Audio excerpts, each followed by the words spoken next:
Over the past 15 years, Dameion Renault managed transitional housing programs in Southern California, helped to develop foster youth service programs all over the state of California, worked with partners in areas of human trafficking, pulled a needle from the arm of a crying mother under a bridge, talked suicidal bridge jumpers away from the rail, consoled grieving families during a visit with their coma-induced children in Arizona, created lasting rehabilitative programs for lifers in prison, and guided educational plans for homeless parolees.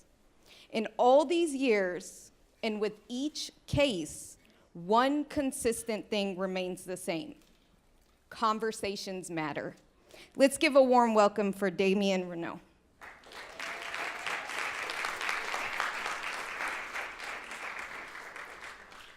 I was asked to bring some innovative ideas. So the whiteboard. Is that not innovative? All right. First of all, I want to thank the first two people that. Can you all hear me? Is it okay from here? I don't really need this. Oh, okay, for the filming. Sorry. All right. So I want to thank the first two people. That was extremely personal and really real. So thank you very much. Before I get started.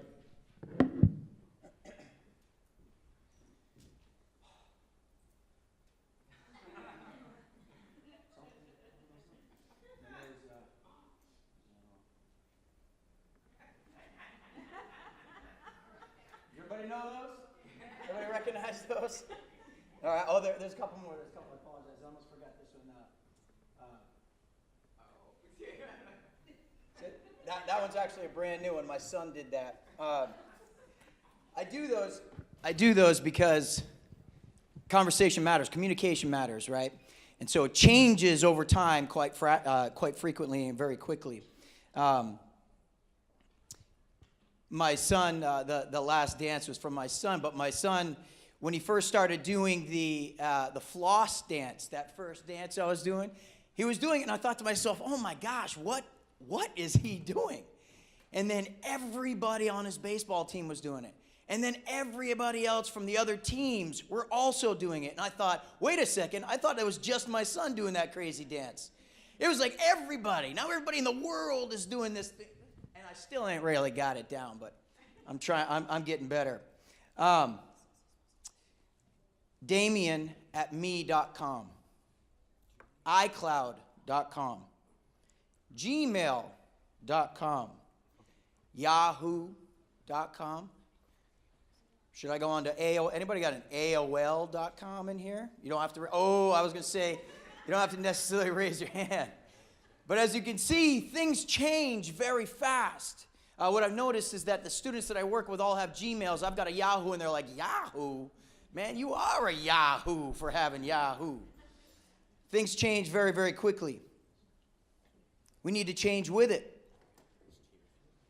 The thing is that whether it be that dance or the email addresses or anything else, the truth of the matter is our students, my students, I see it all day long, my students are constantly talking to me.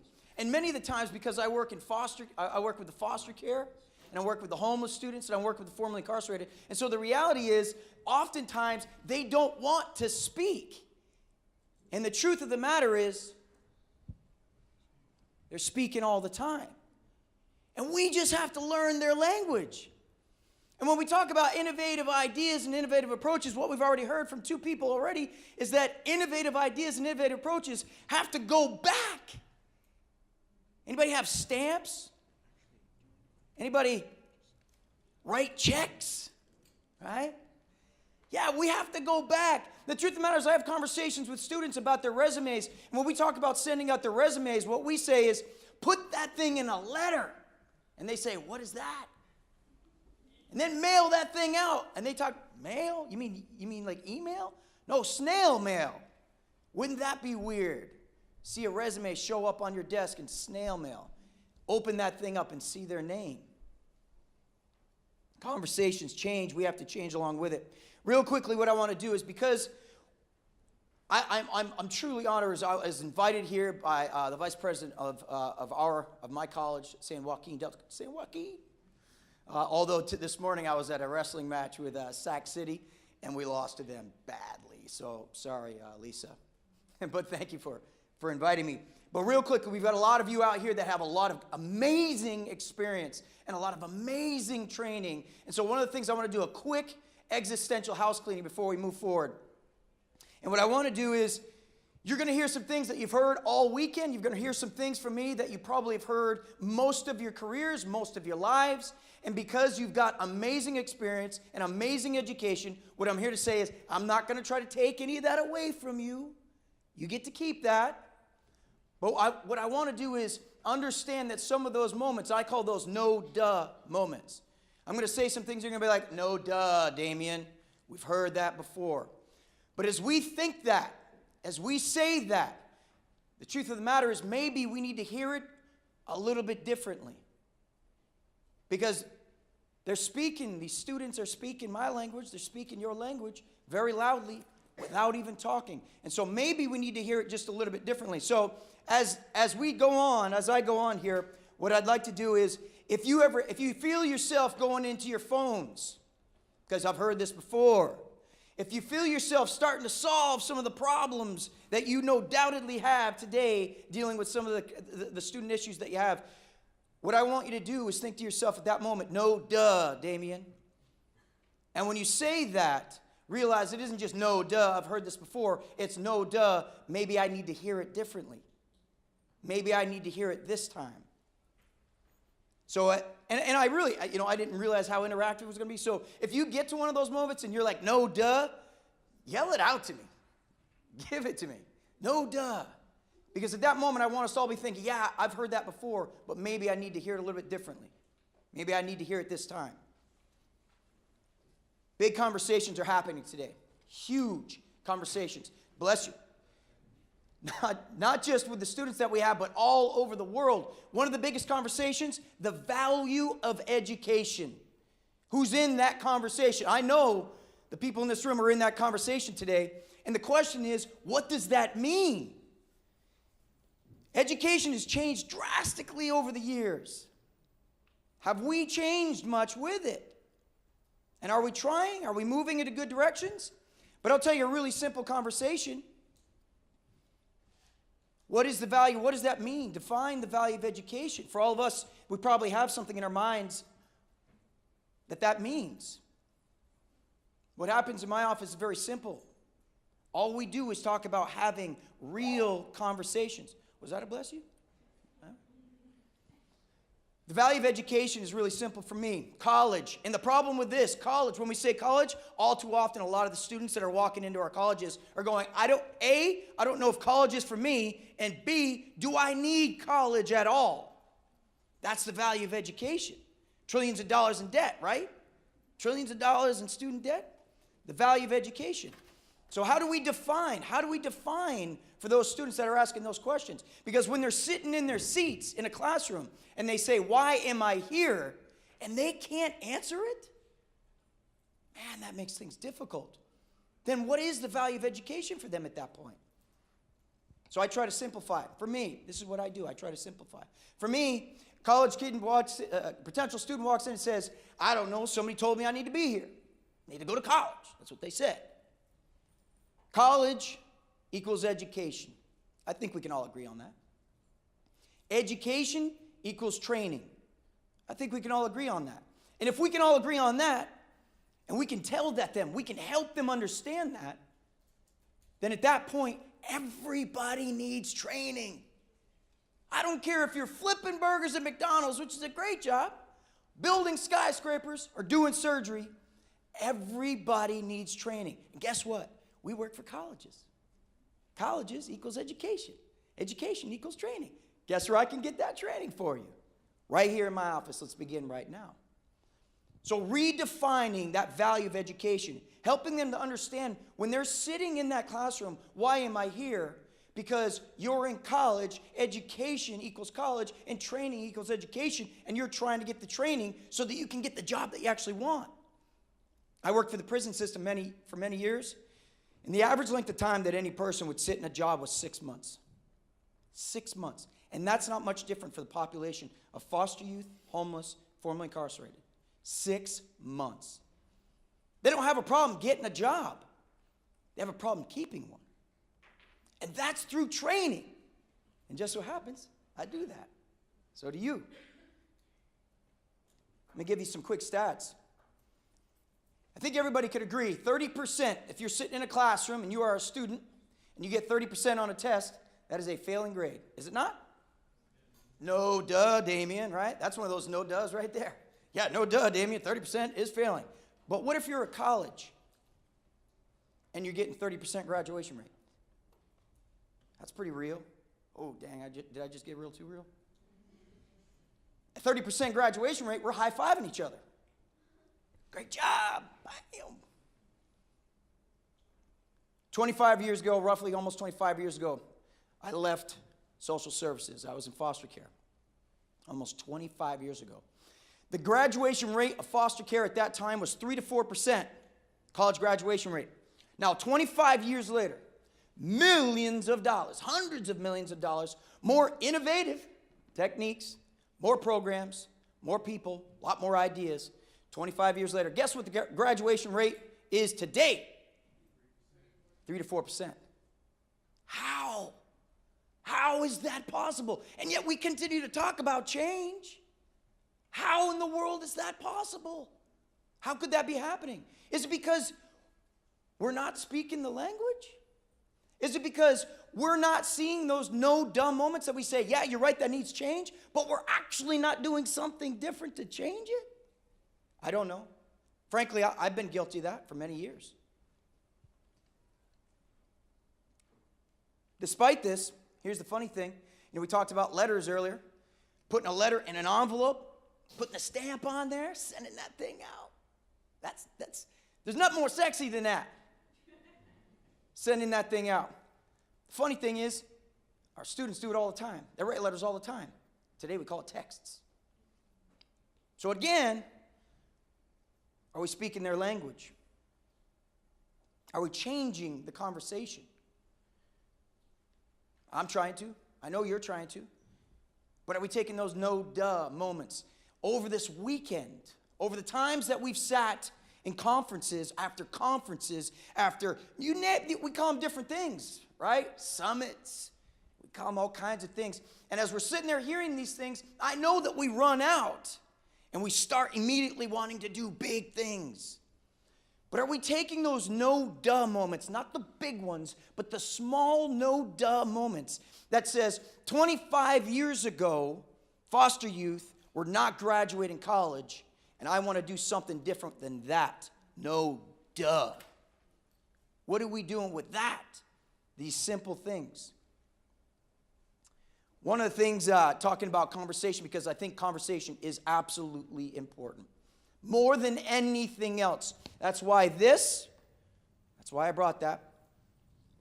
Because it doesn't matter what technique I try to use. It doesn't matter what kind of program, if I had an AI robot here talking to y'all, it wouldn't change those no-duh moments. The only thing that really will is if we change the no-duh moments and we have a real conversation with the person that's sitting before us. That's what changes those. I mean, I know you know that. I'm preaching to the choir. You do that all the time. Do we pay attention to those no-duh moments? Here's a great example. Goals. We've all been in these amazing conversations about goals. We've heard them since we were a kid. Oh my gosh, is that my picture? Oh man, it was something going on with my hair that day. Oh, that just popped up. I don't know what was happening. I was leaning back a little bit. Anyway, we've all had these conversations with all kinds of people. Teaching the conversations, asking about goals, having goals asked of us on a regular basis. That's happened for years. Here's a lot of how it goes. Stop me if you've heard this before. Hey, you got any goals? Oh, yeah, I got goals. Great. What are they? I'd love to get a job. You want to get a job? Yeah, I want to get a job. Man, good job. Yeah. And I'm out. How can a goals conversation happen like that? There were no steps to achieving that. So here's a goal of mine. I dream. My goal is to put on a cape and fly like Superman. That's a goal. Might call it a dream, right? And so right now, those of you are having no dumb moments, so here's the deal. If I said that to you, you'd probably think I was completely crazy. It might be the yellow glasses. The reality is, let me be vulnerable for a second. I wear yellow glasses, and I've got 11 different pair of glasses. They match my shirt and my socks. But my vulnerable moment is I got a hole in this sock. That's my vulnerable moment right there for you. But, so, going back to Superman, if I fly like Superman, you're telling me I'm crazy. You're thinking this guy is nuts. You can't fly like Superman. And the goal is over. You got a goal? Yeah, I want to fly like Superman. Great job. I'm out. Dude wants to fly like Superman. But, what if I said this? This weekend, I'm going to make a design for something called, and forgive me here, I do not know how to spell trebuchet. Does anybody know how to spell trebuchet better than that? Never mind, it doesn't matter. Everybody know what a trebuchet is? It's in those medieval times, it's that big arm that would put a flaming rock and it would shoot flaming rocks at the castle. So what I'm going to do this weekend is I'm going to design, write on paper a trebuchet, and then my family who's here today, Lisa got to meet my kids. My family who's here today, what we're going to do in Sacramento today is we're going to get together, we're going to go to Home Depot. You know what we're going to do? From this design, we're going to buy all the things that we need to build this trebuchet at Home Depot. And then we're going to go over to our house, and all week, what we're going to do together as a family is we are going to build this trebuchet thing. It's got a basket here. Here I am. This is me with a smile on my face, building a trebuchet. Here's my wife with a smile on her face because she's going to be the one that cuts the cord. So I sit my butt into this trebuchet with my smiling face. I put my cape on, and it's flowing in the wind. And my wife cuts this thing, big old smile on her face, and phew, I go fly like Superman. Are we having conversations like that? Because if somebody talks about something as simple as goals, are we breaking it down like that so that they actually achieve them? Isn't that our goal? So that they actually achieve them? Guided Pathways is something that the Community College Network is doing right now. Thank God we're doing that. You know, years ago we probably call it over, and really kind of AKA, Guided Pathways, AKA education plan, right? On steroids. Thank God we're having those kinds of conversations right now. The other thing that's really important, that I feel is really important with those that I work with, is that they understand that question of why are they there? Why are they sitting in these seats? And so you may have heard the terms stackable degree, stackable certificates. At the community college level, we have these certificates that people can get that can be some of them as little as four classes. And those classes work toward other certificates, build on other certificates, and those classes that they're working on, those certificates build on a degree. Stackable degrees, stackable certificates. I'll give you a quick example. There's an associate teacher, early childhood associate teacher certification. Early childhood associate teacher. It's 5 classes, 15 units. I looked it up because as we were looking that up, I looked it up. I literally Googled associate teacher, early childhood education, jobs, Stockton. There were over 100 places in and around Stockton looking for associate teacher, and that's a 5-class certification. The beauty is that associate teacher certification, all 5 classes, works toward a master certification as an associate teacher, early childhood education, and that most of those classes work toward an AA degree in early childhood education. And the reality is the students that we're working with, because if 30% are graduating, 70% are not, what's the conversation we're having with the 70%? Because the reality is the 70%, life happens, and they're bouncing in and out of colleges all the time. And so we want to make sure when they bounce that they've got not college, but training. And so we help them to build their stackable certificates, stackable degrees on top of each other. Because life happens. The other day, a young lady was in my office and said, she was upset leaving school. School ain't for me. She said, school is not for me. I want music. And there's people that have done music that don't have degrees. And I just want to stack my bills. I need to stack my bills. That's what she said. And if we stop there, then what have we given? Music. I'm sure you guys know about Metallica. So I'm one of my favorite hair bands. It's actually Motley Crue. But Metallica, back in the 80s, a big hair band, they used to trash hotels and do drugs and do all that stuff. Today you try to do that and you don't make it in the music business. Why? Because they know about business now. And if somebody walks into my office and says, I want to do music, otherwise I'm leaving, then I need to help them understand that they got to learn about business, because we got a business degree, a business certificate that's 4 classes that works into another business certificate that is about 21 units that works into an AA degree in management in business. And that if they didn't know how to do that, we're not helping them we're not helping not only to take the steps, but we're not helping them to learn that there are steps to take in the first place.